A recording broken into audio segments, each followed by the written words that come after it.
Hello students, welcome back to my channel. Today I will start and complete topographical maps. This map bears 10 marks. So as exam is very near, so I will give you some tips how to score 10 marks. So how to understand topography clearly and so that it will facilitate to, for example, scoring 10 marks for it. You can easily score 10 marks. First you see topography. Okay, जब हम लोग का एक topographical map आता है, ये topographical map ये देखो, this is the topographical map. So this one this the vertical lines are called hastings. Vertical red color vertical lines are called hastings and red color horizontal lines are called northings. Northings, hastings. So ये दोनों जो square बनाते हैं उससे कहा जाता है grid. तुम कंप्यूटर में भी ग्रिड पढ़े हुए. The cross section of vertical and horizontal lines are called grid. Okay, so grid. So हम इसको देखेंगे. ये जो रेड कलर ये होता है hastings, ये होता है northings. So hastings में देखो यहाँ पे from 22 to 32 यहाँ पे these are the hastings. 22, 24, 25, 26, 27, 28, 29, 30, 31, 32. Okay, these are the northings. Northings और eastings. ये northings कितना है? 2, 3, 4, 5, 6, 7, 8, 9, 10, 11, 12. ओके, पूरा कंप्लीट. अभी तुम देखो, तुम्हें देखना पड़ेगा. ये जो होता है ये रेड कलर प्रत्येक स्क्वायर को एक ग्रिड कहा जाता है. हम लोग जो टोपोग्राफी पढ़ते हैं, टोपोग्राफी का मतलब होता है this is conducted by topographical survey of India. वो कोई अलग अलग फीचर होता है, माउंटेन, वैली, रिवर. तो ये सब जगह का लोकेशन हम कैसे जानेंगे? तब by means of a topographical map we can calculate the location of the place. तब ये सब लोकेशन को जानने के लिए हम टोपोग्राफिकल मैप यूज करते हैं. ओके, पहले गुजरात, राजस्थान उसी एरिया में ये माने टोपोग्राफिकल मैप हम यूज करते थे 45, D7 और D10. अभी इसका थोड़ा मॉडिफिकेशन हुआ. ये जो क्वेश्चन अभी आता है G43S7, G43S10 इससे मैप आता है. लेकिन 45B10, 45B7 जो मैप था इसका वो सेम मैप, इसमें ज़्यादातर कुछ अंतर नहीं है. ओके, तो सब चीज़ समान है, खाली नाम चेंज हो गया. So now the maps are coming G43S7, G43S10 like this. So first of all you see, first we should be very quick, otherwise we cannot complete. So these are the grid. So first question comes, so 4 figure grid reference. 4 figure grid reference means suppose ये एक होता है, ये तो grid, ये होता है 20, ये 21, ये 40, ये 41. तब ये एक स्पॉट यहाँ पे.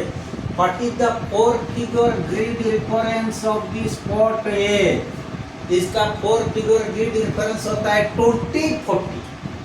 First northings, eastings, then northings. 20, 40. So this is the 4 figure grid reference. Okay. तो 4 फिगर ग्रिड रेफरेंस के बाद मैं 6 फिगर ग्रिड रेफरेंस कहूँगा. तब ये जो पॉइंट है इसका लोकेशन और ग्रिड में कहाँ पर होता है. तब इसके बाद 6 फिगर ग्रिड रेफरेंस भी बताऊँगा. तब ये बताने से पहले फर्स्ट में तुम लोग को थोड़ा सा एक जानकारी देता हूँ. तो ये जो होता है इसको कहा जाता है RF. फर्स्ट एक क्वेश्चन आ सकता है, what is map? Map is the ratio of map distance to माने ये what is scale? Scale is the ratio of map distance to ground distance. Okay, so what is this is the scale. Suppose यहाँ से दिल्ली तो 3000 kilometre, तब हम इसको map में 3 kilometre लेते हैं. So scale is the ratio of map distance to actual ground distance. So what is RF? RF means representative fraction. So RF means representative fraction. RF is defined as the ratio of map distance to ground distance with the same unit. तब scale और RF का बीच में कोई तफात नहीं होता है, लेकिन इसमें सेम यूनिट होने के कारण ऊपर नीचे कर जाता है. So it is becomes convenient for us. एक क्वेश्चन क्या आता है? Why RF is universal used? RF is universal used because it has no unit. क्योंकि न्यूमिनेटर डिनोमिनेटर को हम सेम यूनिट करते वो कट जाते हैं, इसीलिए RF में यूनिट नहीं होने के कारण RF ज़्यादा इस्तेमाल होता है. तब what is the RF given in the map? The RF given in the map is 1:50,000. उससे कहा जाता रिप्रेजेंटेटिव फ्रैक्शन. इसके बाद और एक स्टेटमेंट स्केल भी होता है, लिखा हुआ देखो 2 सेंटीमीटर टू 1 किलोमीटर. मतलब ये जो एक ग्रिड का डिस्टेंस यहाँ से यहाँ तक 1 किलोमीटर मतलब 2 सेंटीमीटर. तब इस यहाँ से यहाँ तक डिस्टेंस 2 सेंटीमीटर, इसको हम लेते हैं 1 किलोमीटर. ओके, तो कोई अगर कहा ये मैप का एरिया कितना होगा, हम कहेंगे इसमें देखो 22 से स्टार्ट हुआ 32 तक 1 2 3 4 5 6 7 8 9 10.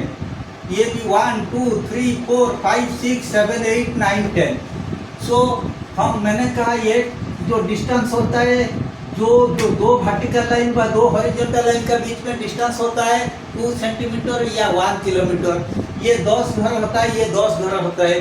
तो total area of the map extract is 10 into 10 equal to 100 square kilometre. 100 square kilometre. जब भी हम इसका आंसर प्रकाश करते स्क्वायर किलोमीटर. ओके, देन अभी हम 6 फिगर के बारे में कहेंगे. देखो, suppose what is the 6 figure grid reference of the point A. 4 figure grid reference होने पर हम तो आराम से कर देंगे. ये होता है ईस्टिंग्स, ये होते हैं नॉर्दिंग्स. Northing 40 41, easting 20 21. सो इसका फोर्थ माने ईस्टिंग 20 21.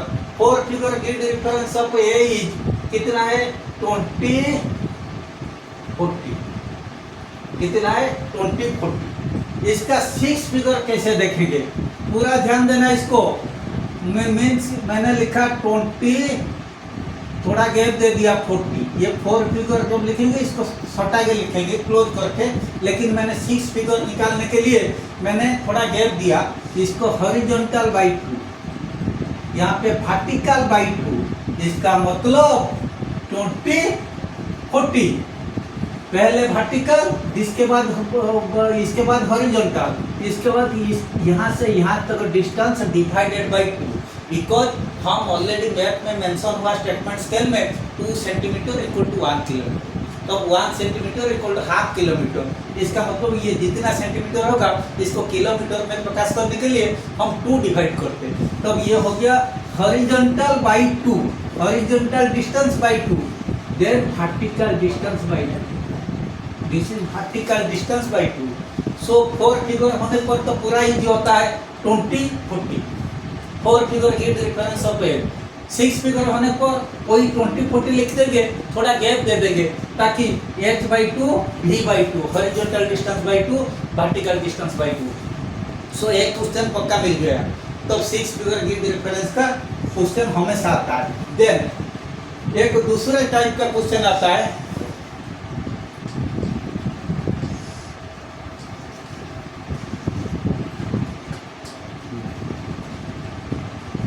ये आता है what is the direction of A from B. What is the direction of A from D B. So ये विजिबल नहीं होता तुम लोग को, मैं अगर बताता हूँ, ये माहूदी मोदी एक जगह, एक माहूदी मोदी ये एक होता है, और एक रामपुरा। माहूदी मोदी ये जगह, ये एक होता है रामपुरा ये जगह। What is the direction of Rampura from Mahudi Modi? Rampura from Mahudi Modi. Okay, Rampura from Mahudi Modi. तब हम जानते हैं हमारा कार्डिनल डायरेक्शन ऐसे होता है। सपोज ये होता है, ये होगा ईस्ट, ये होगा वेस्ट, ये होगा नॉर्थ, ये होगा साउथ। इसका बीच में कोई भी चीज आएगा, ये नॉर्थ ईस्ट, इसमें कोई भी चीज आने पर नॉर्थ ईस्ट। यहाँ पे कोई भी चीज ये होगा साउथ ईस्ट, यहाँ पे कोई भी चीज साउथ वेस्ट, यहाँ पे कोई भी चीज नॉर्थ वेस्ट। ये कार्डिनल डायरेक्शन। सो मैंने कहा what is the direction of Rampura from Mahudi Modi? From Mahudi Modi, direction of Rampura from Mahudi Modi. तब रामपुरा जहाँ पे लिखा हुआ, ये लिखा हुआ Rampura.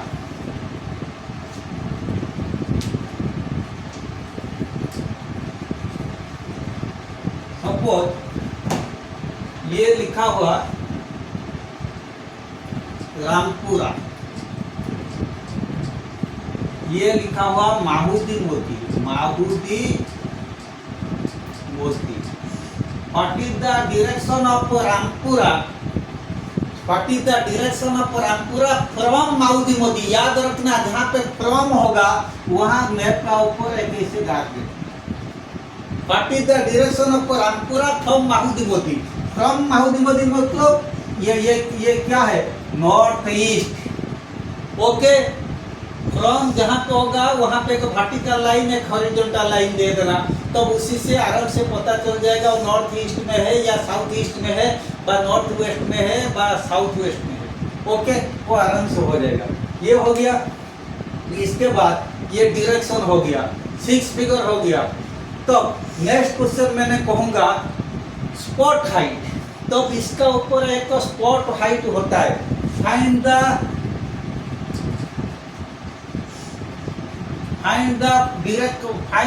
6 figure grid reference of the spot height 242. Spot height means, what do you mean by spot height?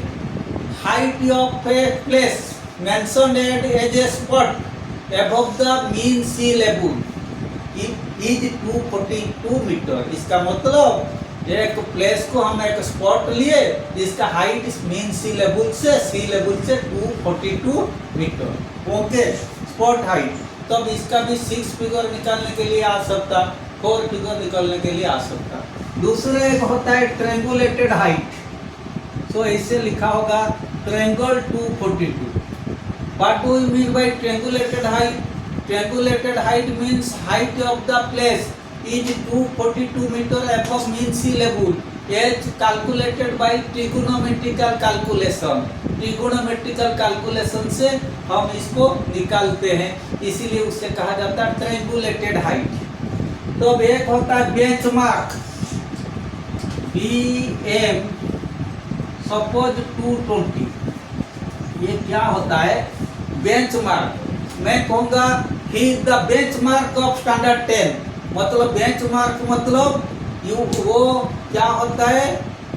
कोई भी स्टूडेंट से वो सबसे टैलेंटेड होता है या सबसे इनका क्वालिटी अच्छा होता है, इसीलिए उससे बेंचमार्क कहा जाता। तो बेंचमार्क मतलब कोई स्टोन का ऊपर लिखा जाता। Benchmark written as capital B capital M 220। इसका मतलब height of the place from the ground or mean sea level is 220 meter, which is written over a stone or pillar or building और tree को cut करके लिखते, उससे कहा जाता benchmark. ये लोकली मैप का नीचे वो दिया जाता है, तो उसको देख के हमें आराम से पता चल जाएगा। ओके, बेंचमार्क हो गया। तो इसके बाद कॉन्टोर और कॉन्टोर लाइंस याद रखना, ये वेरी इंपॉर्टेंट। कॉन्टोर और contour line,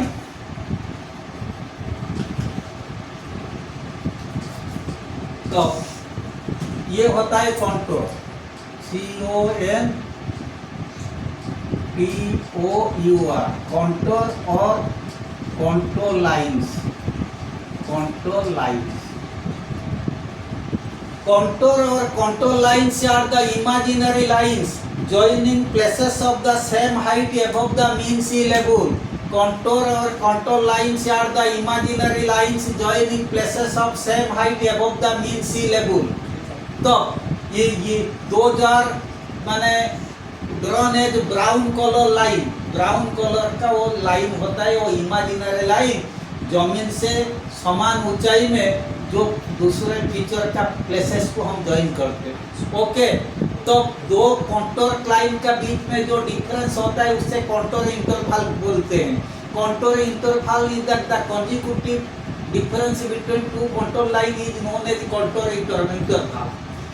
in our map the contour और in India we use the contour interval is 20 metre. याद रखना, इंडिया में कॉन्टोर इंटरवल 20 मीटर लेते हैं। भले हम ये सब कॉन्टोर लाइन मैंने कहा, मैंने यहाँ इंटरवल लिया 200 300 100 लिया, लेकिन वो सुविधा के लिए, लेकिन कॉन्टोर 20 मीटर इंटरवल होते हैं। तो तुम लोग का दिमाग में आएगा स्पॉट हाइट हो गया, ये ट्रेंगुलेटेड हाइट हो गया, बेंचमार्क हो गया, और एक होता है रिलेटिव डेप्थ और रिलेटिव हाइट। ये बहुत इंपॉर्टेंट। सपोज एक सैंड ड्यून दिया हुआ, सैंड ड्यून, तो ब्राउन कलर का ऐसे बिंदु बिंदु बिंदु बिंदु होगा। ये मैप में शायद विजिबल हो नहीं हो सकता, तुम इसको याद रख देना। तो मैंने यूज किया ईस्टिंग, मैं लिख देता हूँ, मैं बोल देता हूँ क्लियरली, ईस्टिंग 22 से 32, ईस्टिंग 22 से 32, नॉर्थिंग्स 2 से 12, ईस्टिंग 22 से 32, नॉर्थिंग्स 2 से 12। ये मैप तुम देख लेना। तब ये जो ब्राउन कलर का पेज सब यहाँ पे है, उससे कहा जाता सैंड ड्यून या सैंडी फीचर। एक सैंड ड्यून या सैंडी फीचर के पास अगर एक 3R लिखा हुआ, इसका मतलब relative height of the sand dune is 3 metre. Suppose एक रिवर, एक ये होता है एक रिवर के पास यहाँ 5R लिखा हुआ, इसका मतलब depth of the river bed is 5 metre. Okay, suppose एक ड्राई टैंक, ऐसे एक टैंक, ये होता है एम्बैंकमेंट, ये होता है dry tank with embankment. Suppose ये 3R लिखा हुआ, तो height of the embankment of the dry tank is 3 metre. Suppose ये ड्राई टैंक है, इसको कहा जाता, इसका अंदर पानी नहीं। सपोज ये एक ड्राई टैंक, इसमें एम्बैंकमेंट नहीं दिया हुआ, यहाँ 3R लिखा हुआ, मतलब डेप्थ ऑफ द माने dry tank is depth of the माने water bed is 3 metre in the माने ड्राई टैंक। ओके, ये सब हो गया। तब इसके बाद नेक्स्ट हम जाएंगे नेक्स्ट फेज को। ये थोड़ा सा इम्पोर्टेंट, कभी कभी एकादे मार्क आ सकता। सो ये कॉनिकल हिल, ध्यान से देखो, ये कॉनिकल हिल। तब ये फर्स्ट जमीन से मैंने 100 200 300 400 ऐसे डिस्टेंस में इसको ऐसे कटिंग किया। तो कटिंग करने पर मैं ऊपर से देखूंगा कट ऑफ पोर्शन कैसे मुझे लगेगा। फर्स्ट 100 मीटर, ये 100, ये मीटर नहीं लिखा जाता, खाली 100, यहाँ 200, यहाँ 300। कोई अगर कहेगा, अगर क्वेश्चन आएगा what does the in grid square 5238 the letter 100 what does it signify? It signifies the height of the contour line is 100 meter. Okay, so the contour height is 100 meter. So ये conical hill, then steep slope and gentle slope, which are in syllabus I am clearing here, I am teaching here. So this is the gentle slope, this is the steep slope.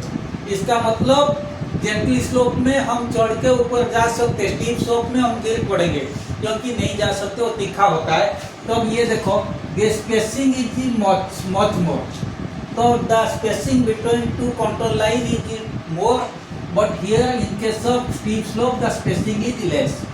So one side steep slope, दूसरा side gentle slope, उससे भी कहा जाता escarpment, escarpment इससे भी कहा जाता। Okay, then ये हो गया। नेक्स्ट चीज होता है रीच। रीच क्या होता है, तुम लोग ध्यान से मैंने ध्यान से देखो। ये इसका मतलब ये एक हाई एलिवेटेड लैंड, ये भी एक हाई एलिवेटेड लैंड, लेकिन दोनों का बीच में एक यहाँ पे एक गैप रहा, उससे कहा जाएगा क्या होता है, रीच। तो रीच को कैसे मैंने मेंशन किया, सपोज मैंने ऐसे कोटिंग किया, ऐसे कोटिंग करने पर देखो ये यहाँ पे ये जगह ये यहाँ, तब ये सब एक गैप रहेगा, ऐसे ऐसे ऐसे ऐसे। तो इसके बाद देखो फुल लाइन आएगा, क्यों ये नीचे आ गया ना, नीचे फुल लाइन, इसके बाद ऐसे फुल लाइन आएगा। सपोज तुम लोग थोड़ा टेक्निक याद रखना, हम लोग कभी रहेगा फॉर्टज the control line in grid square 22-35 indicate. 22-35 में तो ये तो टोटल जगह नहीं होगा, ऐसे काफी सारे ग्रिड स्क्वायर, ऐसे 22-35 में इसको क्या कहा जाएगा, लेकिन वो एक ग्रिड स्क्वायर में वो लिमिटेड नहीं है, कई सारे ग्रिड स्क्वायर में वो लिमिटेड, फिर भी हम इसको ऐसे देखने पर हम कहेंगे this is reach, this is the control line indicate the feature reach. Okay, इसके बाद आ गया क्या होता है, एक होता है वी शेप्ड वैली, एक यू शेप्ड वैली। वैली मतलब ये एक जो लैंड जिसमें पानी जाता है, ये मैंने बीच में गैप, तब इसको ऐसे कटिंग करने पर ऐसे ये हो गया वी शेप्ड वैली। अगर ये पूरा ऐसे रहेगा तो ये ऐसे तीखा नहीं रहेगा, ऐसे प्लेन रहेगा, ये हो जाता है U shaped valley. Okay, then watershed और वाटर डिवाइड। वाटर शेड और water divide is an upland which separate two drainage basin. दोनों साइड में दोनों ड्रेनेज बेसिन को बीच में एक माने प्रोजेक्टेड हाईलैंड होता है, एलिवेटेड लैंड होता है, दोनों साइड को वाटर ड्रेनेज होके जाता है, उससे कहेंगे वाटर शेड। तो अब ये देखो, ये ब्लू कलर याद रखना, ये ऑलमोस्ट एग्जाम में नहीं आता, अगर ऐसे ब्लू कलर देना चाहिए, अगर ब्लू कलर नहीं है और ब्लैक कलर दिया हुआ, इसका मतलब वो नॉन पेरिनियल। ओके, तो अब ऐसे इस साइड में देखो मैंने एरो मार्क दिया, तुम्हारा टॉपोशीट में एरो मार्क नहीं आएगा, खाली ऐसे रहेगा, एक साइड में ये जाता है वाटर बॉडी, दूसरे साइड में वाटर बॉडी ऐसे आता है। ओके, तो अब इसको हम कहेंगे बीच में एक लैंड मास होता है, उससे कहा जाता है water shade. So topographical map whatever I told, so that portion completed. So this one complete होने के बाद मैं तुम लोग को नया चीज कहूँगा। सो देखो, कोई भी मैप में इसको अभी निकाल देते हैं, इसको मैं खाली कॉन्टूर पढ़ाने के लिए तुम लोग को ये इस्तेमाल किया। तो इसके बाद मैं कहूँगा, देखो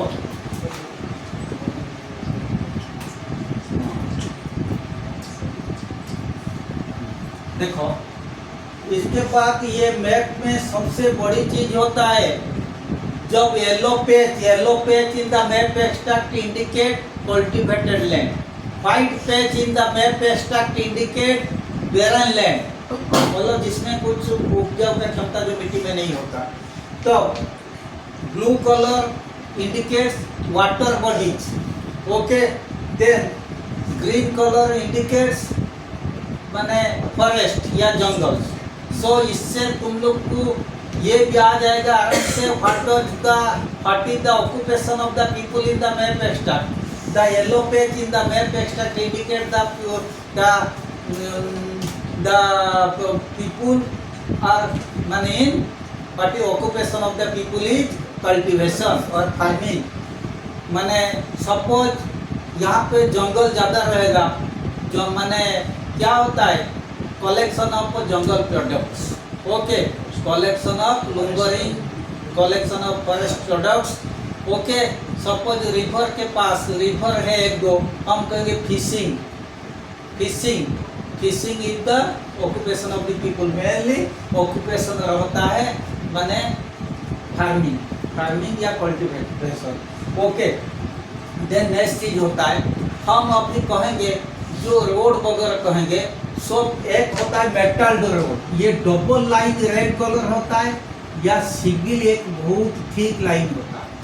देन होता है काटरा, ये पतला लाइन होता है लेकिन रेड कलर, यानी रेड कलर लाइन उससे कहा जाता है काटरा।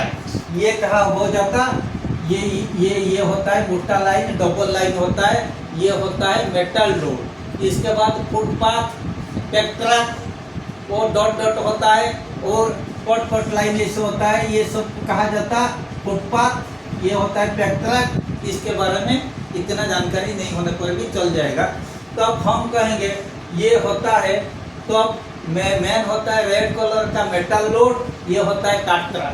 ओके, तो अब यानी सेटलमेंट ये होता है, ये ऐसे, ये सेटलमेंट रेड कलर का होना चाहिए।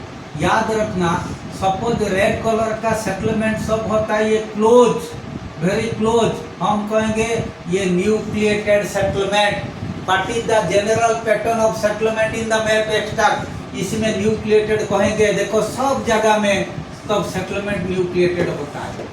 अगर ये डिस्पर्स, यहाँ पे एक होता है, यहाँ पे एक होता है, इसको कहेंगे dispersed settlement. Dispersed settlement almost नहीं आता क्योंकि आजकल का जमाना में लोक संख्या इतना ज़्यादा हो गई तब डिस्पर्स्ड सेटलमेंट का चांस भी नहीं रहता। तब हम कहेंगे the general pattern of settlement in the map extract is nucleated. How can you know? Because the houses are very close to each other. So ये सेटलमेंट हो गया, डायरेक्शन हो गया, 4 फिगर हो गया, 6 फिगर हो गया। देन ड्रेनेज पैटर्न, हाँ, और एक चीज इंपॉर्टेंट चीज होता है, what type of rainfall is experienced by the map extract? Very important question. The rainfall is seasonal. Seasonal. The rainfall is seasonal. How could you know? First होता है due to presence of broken ground. Actually broken ground ऐसे तुम लोग को दिखाई नहीं देता, ऐसे होना चाहिए, ये ब्रोकन ग्राउंड ऐसे, लेकिन वो एक्चुअली सैंड का अंदर ऐसे ब्रोकन ग्राउंड होता है। देखो ये ब्रोकन ग्राउंड मैंने कहा, ये broken ground. So due to presence of broken ground we can say the area of the map extract has seasonal rainfall. Okay, खाली एक रीजन नहीं, broken ground, dry river, dry tank, cut track, okay, ये सब होने पर हम कहेंगे the area of the map extract is has seasonal rainfall. Okay, katra की एक चीज मैंने बताया, वो क्या होता है मैं बता देता हूँ। Katra, a raised platform over a minor stream is called katra. मतलब कि एक होता है छोटा सा स्ट्रीम का ऊपर एक रेज्ड प्लेटफॉर्म होने पर इसको काटरा को बोलते हैं। कोई चीज generally operated during rainy season, लेकिन बेसिकली काटरा को वो नहीं होता। कोई रोड का ऊपर जो एक ओवर ब्रिज होता है वो भी कट सकते हैं। देखो रोड में एक ब्रिज, तो रोड का ऊपर लिखा जाता है काटरा, तो काटरा का मतलब एक साइड से दूसरे साइड को जाने के लिए जो फैसिलिटेट करता है। ओके, सो ये हो गया। इसके बाद ये एक होता है डिस्टेंस। मैप में हम डिस्टेंस कैसे मापेंगे? एक होता है डिस्टेंस, होता है क्रो फ्लाई मेथड। क्या होता है? डायरेक्ट डिस्टेंस या क्रो फ्लाई मेथड, ये भी आता है। Find the distance by between these two places by crow fly method और by find the direct distance between these two places. हम कोई दिक्कत नहीं, सीधा स्केल लाएंगे यहाँ से। सपोज ये दो जगह में ऐसे डाल दी, एक देखो रामपुरा मोहुली मोदी, इसका बीच में मैंने स्केल डाल दिया। स्केल में मैंने देखा 10 सेंटीमीटर हुआ, तब हम जानते हैं 2 सेंटीमीटर इक्वल टू 1 किलोमीटर। तब इसको किलोमीटर करने के लिए हम क्या करेंगे? तब डिवाइडेड बाई 2 कर देंगे, तब किलोमीटर में प्रकाश हो जाएगा।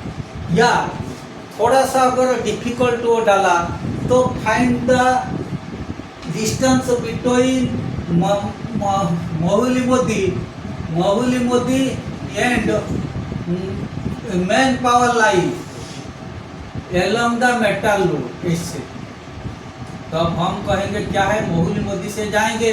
तब इसके लिए हम क्या करेंगे, एक थ्रेड ले लेंगे एग्जाम हॉल में वो थ्रेड को थोड़ा यहाँ से डालेंगे, वो थ्रेड का ऊपर थोड़ा सा गीला भी होना चाहिए, नहीं तो इधर उधर हो जाएगा। इसका ऊपर थ्रेड को यहाँ डाले, यहाँ डाले, यहाँ डाले, यहाँ डाले, यहाँ तक आया। डालने के बाद मैंने देखा पूरा डिस्टेंस अगर 10 सेंटीमीटर हुआ, इसका डिस्टेंस तो माप लेंगे 10/2 5 kilometre. So this is indirect method, not direct method. और by finding the distance along the cart track और अलोंग द मेटल रोड, ये थोड़ा डिफिकल्ट होते हैं। एग्जामिनर को वहाँ थ्रेड प्रोवाइड करना पड़ेगा सारे स्टूडेंट को, शायद इसीलिए वो बहुत कम आता और डायरेक्ट मेथड आ जाता। ओके, और प्रोफाइल मेथड ये हो गया। देन ड्रेनेज पैटर्न, तब ये बहुत ही इंपॉर्टेंट। सो ड्रेनेज पैटर्न में हम कैसे देखेंगे, देखो तब एक चीज याद आया, वो शायद भूल जाऊंगा इसलिए पहले पढ़ा देता हूँ।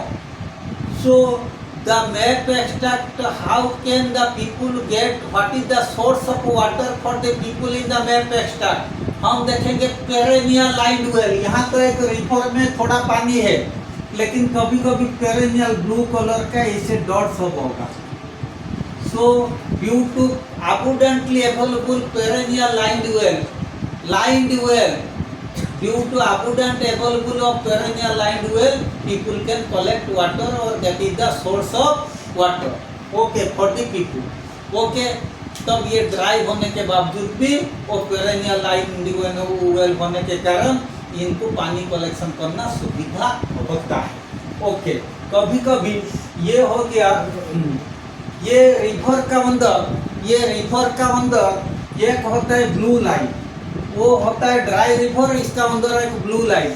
What does the blue line inside the dry river, dry सीकू रिवर इंडिकेट, सीकू रिवर का अंदर एक ब्लू लाइन, इसका मतलब क्या होता है, that blue line indicates a perennial water channel in the dry river, A perennial water channel in the dry river. कभी कभी ये आता है ये होता है, ये मैप में वो रिवर का डायरेक्शन हम कैसे जानेंगे, ये जानने के लिए बेहतर उपाय होते हैं। माने बच्चों को ज़्यादा तो कंफ्यूज करना नहीं चाहते, इसीलिए वो एरर मार्क दे देते। ये मैप में देखो ये एरर मार्क दे रखा है, तब हम जानेंगे एरर मार्क मतलब ऐसे दे रखा है।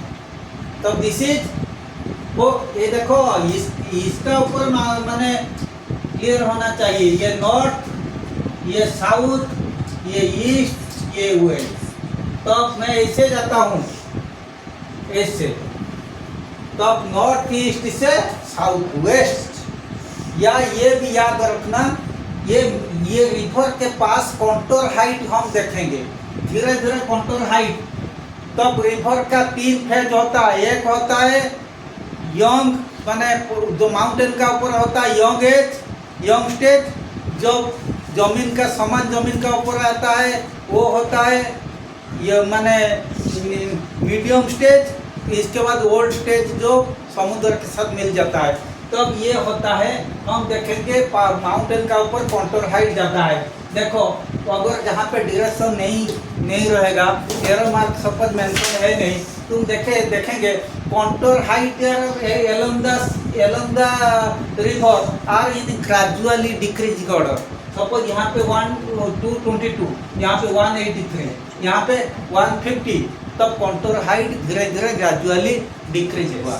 इससे भी एक इंडिकेशन ये भी होता है। या height of the river bed, तब रिवर बेड का हाइट हम देखेंगे। सपोज यहाँ पे 5 लिखा हुआ, यहाँ पे 3 लिखा हुआ, जो प्लेन एरिया में आएगा रिवर, तब इसका डेप्थ कम हो जाता है। तब हम कहेंगे यहाँ पे कम डेप्थ, यहाँ पे बेसी डेप्थ, ज़्यादा डेप्थ। तब ज़्यादा डेप्थ वाले से माउंटेन से वो माने क्या होता है प्लेन एरिया में आया।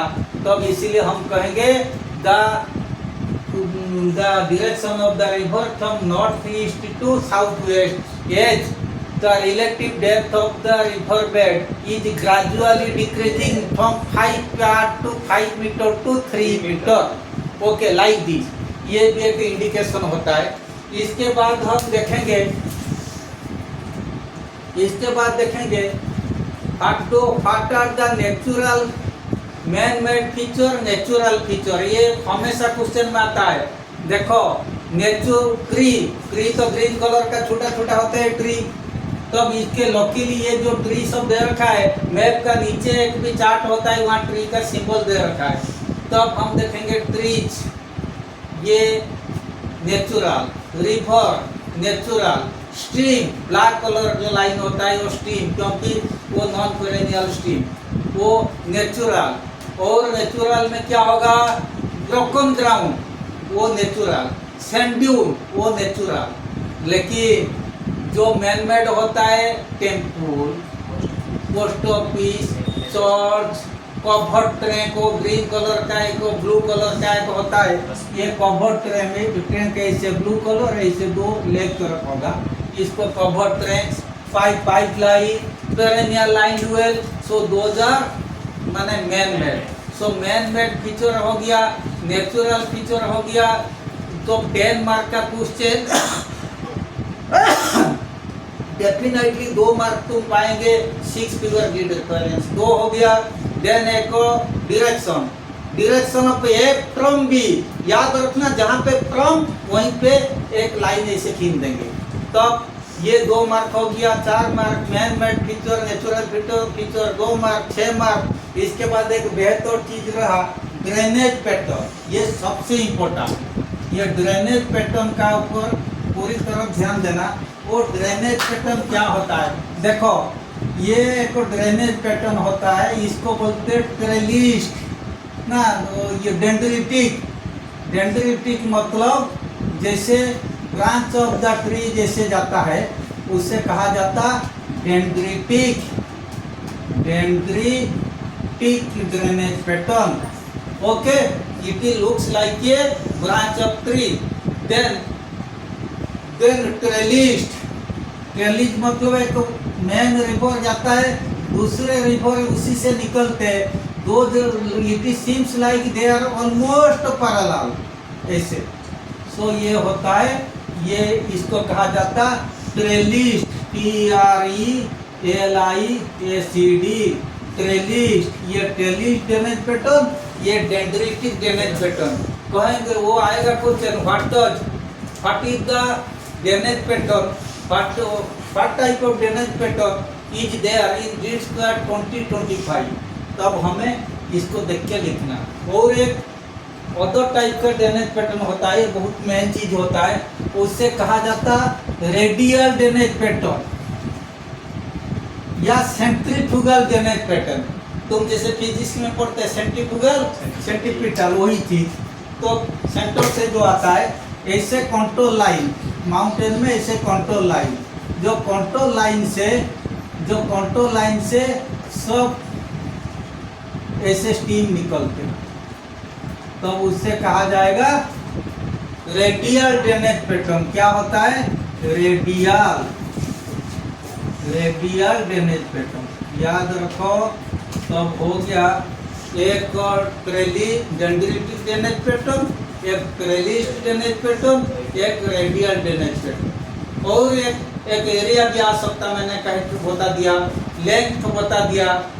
और ये भी आ सकता कभी कभी एक मैप में देखो ब्लैक कलर वर्टिकल लाइन, जो रेड कलर वर्टिकल लाइन उससे तो कहा जाएगा ईस्टिंग्स.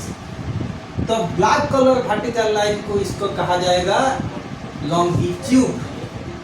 हाँ, और ये ब्लैक कलर हॉरिजॉन्टल लाइन उससे कहा जाएगा लैटिट्यूड.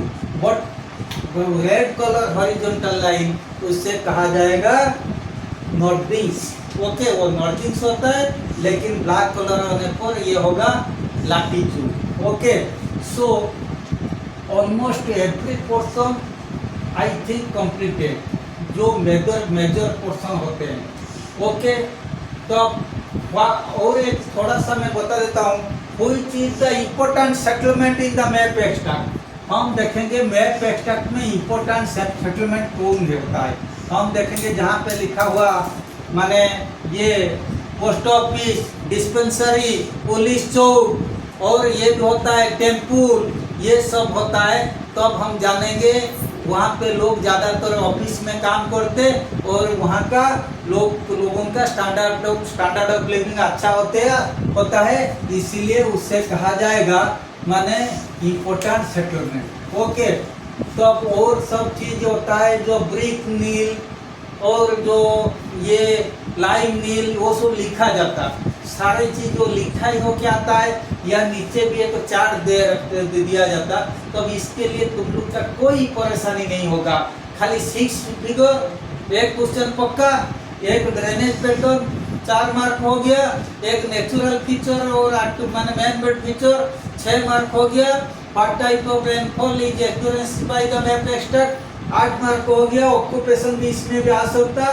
देन वो कौन सी टाइप का सेटलमेंट ये होता है, ड्रेनेज पैटर्न, और कभी कभी एरिया निकलने के लिए कहेगा, कभी कभी डिस्टेंस मापने के लिए कहेगा।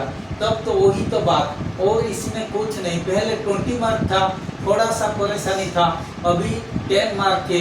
सो I think if you try your best, you can definitely do well and definitely score 10 out of 10. Okay, hoping you all the best for the exam. I remain for the next class. Thank you very much.